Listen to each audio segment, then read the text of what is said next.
Avant-dernier jour des matchs de poule, que retenir? Simon, des matchs ont lieu même en ce moment même, pour commencer, un alléchant Bénin-Sénégal. Voilà, c'est les pays qui sont déjà qualifiés dans le groupe D, mais tout de même, Bénin-Sénégal, c'est une belle affiche, c'est en ce moment, et le Sénégal qui domine 2-0, Sek Diallo, avec une belle passe de Mané notamment. Donc 2-0 pour le Sénégal face au Bénin, il reste quelques minutes, et puis la République démocratique du Congo contre le Botswana éliminé, grande balade pour la RDC, 3-0, avec notamment un joli doublé de Gaël Kakuta. Quelques résultats dans le groupe C, les matchs ont eu lieu en fin d'après-midi. Oui, avec le Nigeria, toujours très impressionnant. 3 victoires en 3 matchs, cette fois contre l'Ouganda, 3-1. Et puis la Tunisie-Tanzanie, c'était très attendu. Un partout entre les deux équipes. Il faut savoir que la Tunisie et la Tanzanie sont qualifiées, puisqu'on va voir ce classement du groupe. Vous le savez, c'est les deux premiers qui sont qualifiés. Donc Nigeria, Tunisie, 3e Tanzanie. Et donc cette info, vous le voyez, voilà, vous voyez ce groupe C, donc Nigeria, Tunisie, Tanzanie, je vous le disais, la Tanzanie qui est qualifiée et dont on connaît l'adversaire en 8e de finale. C'est l'info du soir, les affiches qui arrivent petit à petit. Mali-Tunisie, ce sera samedi 3 janvier, et puis la Tanzanie, donc, contre le grand favori marocain. Belle affiche du 4 janvier. Le Mali-Tunisie, c'est intéressant hein, parce que ces deux équipes n'ont pas montré grand-chose pour l'instant depuis dans les débuts de match de poule. Eh bien, elles sont qualifiées tout de même en 8e de finale. On va voir ce que ça va donner. Elles doivent convaincre notamment leur public parce que ça couine un peu des deux côtés. Et on revient aussi ce soir, Simon, sur le Mali qui est qualifié. Voilà, je vous en parlais, les Maliens qualifiés avec un match nul, encore 3 matchs nuls en 3 matchs, 0-0 contre les Comores, deuxième au classement derrière les Marocains, ces Maliens. On a des doutes sur leur efficacité offensive, sur leur faculté à marquer, à faire des différences. Jusqu'où peut aller ce Mali? On verra bien. En tout cas, ça critique les réponses avec Dimitri Porte. Mais le Mali, ils sont forts ou ils sont nuls? C'est la question que tous les supporters se posent après la prestation du Mali contre les Comores. Oui, le Mali est qualifié pour les 8e de finale, mais non, il ne plaît pas. Et dites-nous, on va prendre des jeunes qui vont nous sauver en fait, des U17, des U18 et tout comme vous voulez. Mais vous ne pouvez pas vous permettre de faire un match pareil. Il faut parler de notre niveau en fait. Je crois que c'est un des pires matchs que j'ai vu de ma vie. On est nuls. On est qualifié en 8e de finale, j'y crois pas, avec 3 matchs nuls dans la poule. Est-ce que vous vous rendez compte du niveau cataclysmique du Mali? Un homme cristallise les critiques, Tom Saintfiet, le sélectionneur des Aigles. Sur les réseaux, son bilan depuis le début de cette CAN s'affiche. Et il n'est pas à la hauteur des attentes des supporters.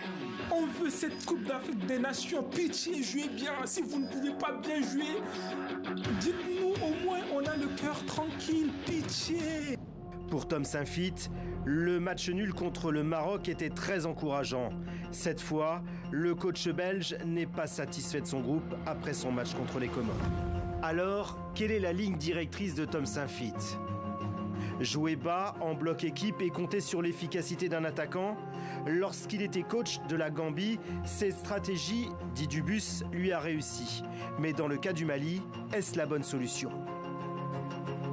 Pour ma part, jouer en bloc bas est un peu un aveu de faiblesse et craint de son adversaire.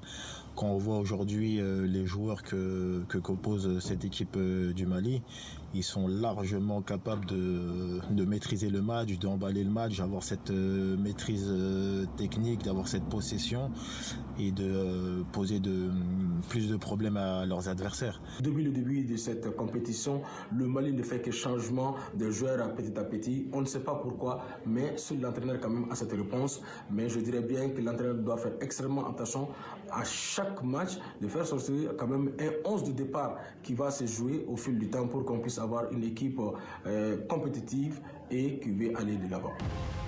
Que personne ne s'y trompe, le Mali est capable de tout. Tom Saintfiet est un des entraîneurs les plus aguerris du continent. Des joueurs comme Sina Yoko, El Bilal Touré ou encore Kamori Doumbia ont le talent pour aller plus loin. Mais jusqu'où? Au-delà de la Tunisie?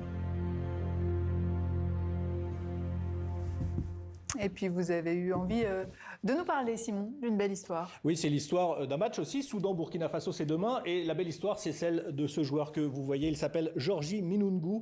Il joue aux États-Unis. C'est d'ailleurs ce maillot blanc là de Seattle qu'on voit.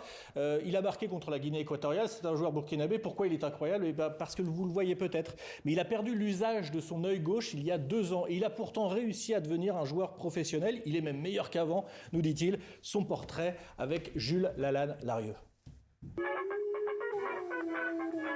À première vue, son entrée en jeu et son égalisation face à la Guinée n'étaient qu'un simple fait de match. Mais pour Georges Minungu, 23 ans, c'était une résurrection. Est-ce que vous connaissez ce footballeur ivoirien-là? Son histoire mérite d'être racontée pour que ça puisse servir d'exemple pour tous les jeunes au monde entier. Né et élevé en Côte d'Ivoire, ses qualités ne passent pas inaperçues. Repéré par des clubs européens, il atterrit finalement en 2021, à 19 ans, en 2e division serbe au MFK Viskov, qui le prête directement à un club de Major League Soccer. En MLS, il fait ses armes et s'entraîne avec la réserve des Seattle Sounders. Mais alors qu'il rejoint le groupe pro en stage au Baléares, Georgie Minungu commence à se plaindre de son œil. Et après une semaine d'entraînement aux États-Unis, j'ai commencé à sentir que mon œil, il y avait quelque chose qui n'allait pas. Donc je suis allé voir le docteur, j'ai dit mais mon œil, il me démange, et je sens qu'il devient de plus en plus rouge, je sais pas il y a quoi. Tout va très vite et en à peine 2 semaines, le diagnostic tombe. Le docteur il a dit on doit enlever l'œil. Minungu ne pourra plus rejouer au football. Ce parcours de vie, il en a fait son moteur, sa force. Contre l'avis des médecins, il reprend le foot. Il s'habitue à voir le terrain à moitié. Rapidement, il retrouve son niveau de jeu et son efficacité. Son histoire émeut le monde entier et notamment son idole, le Ballon d'Or Ousmane Dembélé, rencontré lors de la Coupe du Monde des clubs. Et puis en septembre dernier, l'accomplissement ultime. Yedio, est-ce que vous savez que Georgie Minungu vient d'être convoqué par le sélectionneur du Burkina Faso, Brahma Traoré? Georges Minungu est convoqué en équipe nationale avec les étalons du Burkina Faso. Non, t'as changé. Changé beaucoup. T'as changé. Un appel qui vient récompenser sa résilience. Merci. Et merci Simon. Merci à vous. À demain. À demain.